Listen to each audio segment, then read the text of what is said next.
Hey guys, it's Hein here with Hobbies and Man once again, and today we're going to be doing another first impressions review for a manga. Today we're going to be looking at Initial D Volume 1.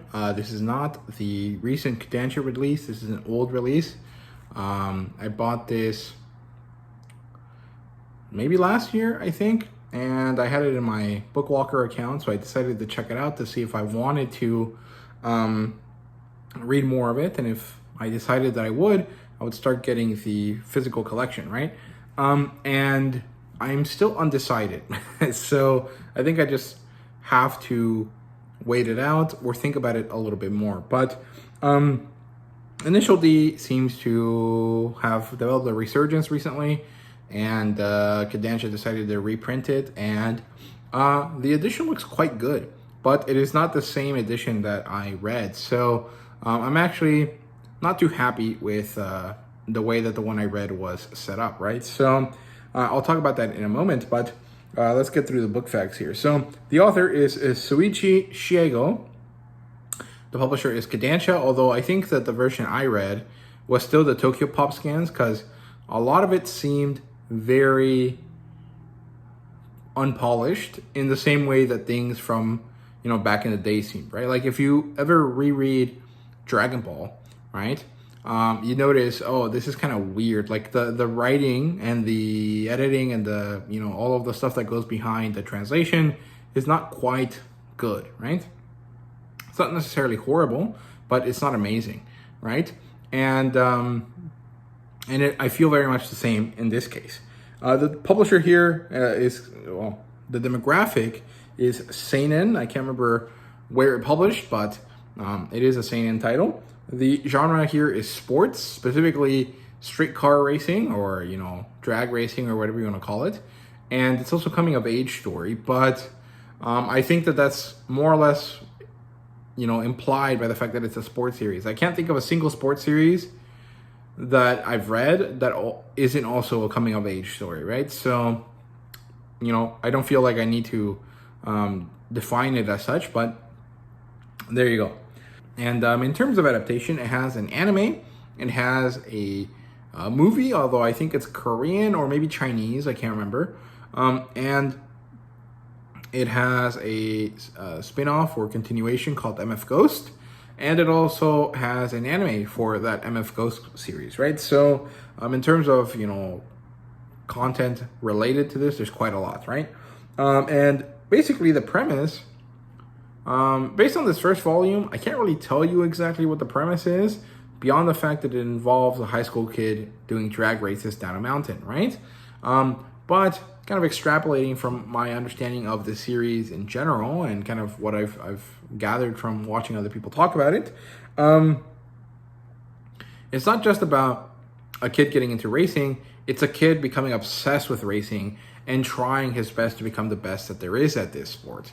And it's quite interesting because when you read this first volume, the main character, T-A-K, doesn't really have any interest in cars or in racing, even though he lives in a particular area of Japan where racing is pretty popular with the youth, right? And you can kind of argue that, the way that this kid interacts with these racers is more or less kind of like a gang type thing, right? Which reminds me a little bit about Air Gear, which again is this other sports series that kind of has these like gang elements to it.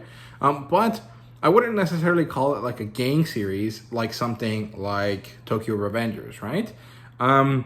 So I don't know. In terms of like my enjoyment about this or of this, was pretty low because, well, one, I think that the scans used for this book were pretty bad. Like the definition on the ink, on the blacks of the paper, and the drawing is not great. I don't necessarily like the drawing either.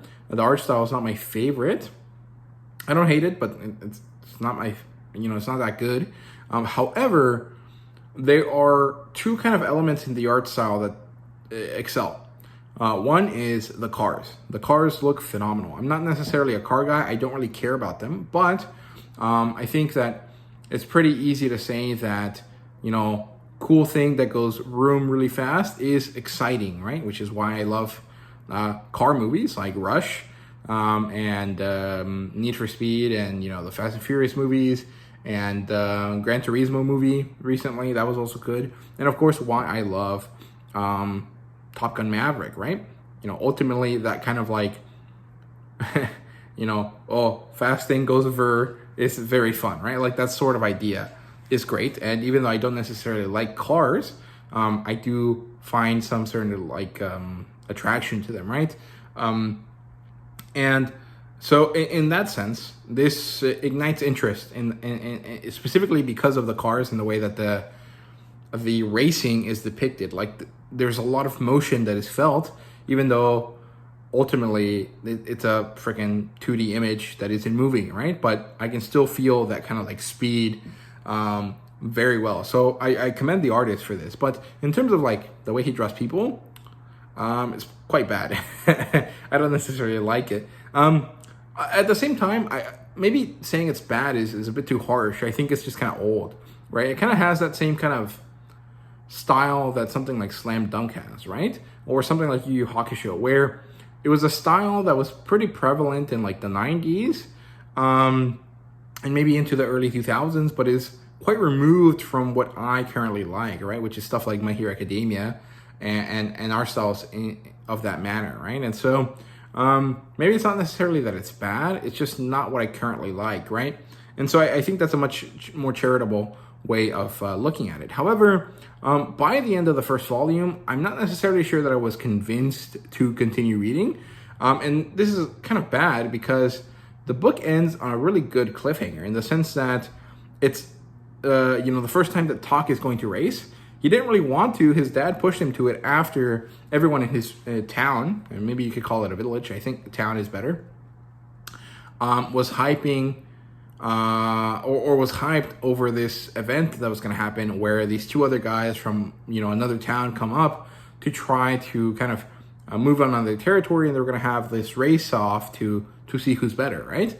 And the guy that was going to do it was injured, and so someone else had to take his place, and he begged Tak's dad, who used to be a great racer back in the day, to do it for him.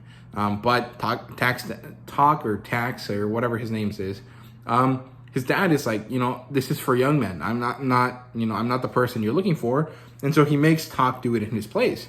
And so we kind of get to the point at the end of the first volume where we are going to see Tak do this race for the first time. And I was kind of excited about it, but at the same time, when the volume ended and the cliffhanger happened, even though the cliffhanger was good, I wasn't excited enough to rush off to get the second volume. And so I'm not sure that that's good, right? If I had read this in the physical edition and I had, read past this, maybe I would have been seriously into it, but I'm just not convinced yet. And so I'm not really sure what to do. Should I, give the next volume a chance? Should I buy that first, omnibus and see if I like it or not? Or should I just move on from the series? I'm not really sure yet what I'm going to do. I think I am leaning towards just moving on. But at the same time, I do want to know what happens next, right? So I'm kind of unsure about, how to move forward, right? So yeah, those are my thoughts on Initial D. In general, I think that the art style, when it concerns people, is bad, but when it concerns, the actual important part, which is the cars and the speed, it's quite good, right? So I don't know. That's all I have to say about it. I hope you guys enjoyed. If you did, please leave a like, subscribe, and comment down below. Let me know what you thought, and thank you guys very much for watching. I really do appreciate it. See you guys later.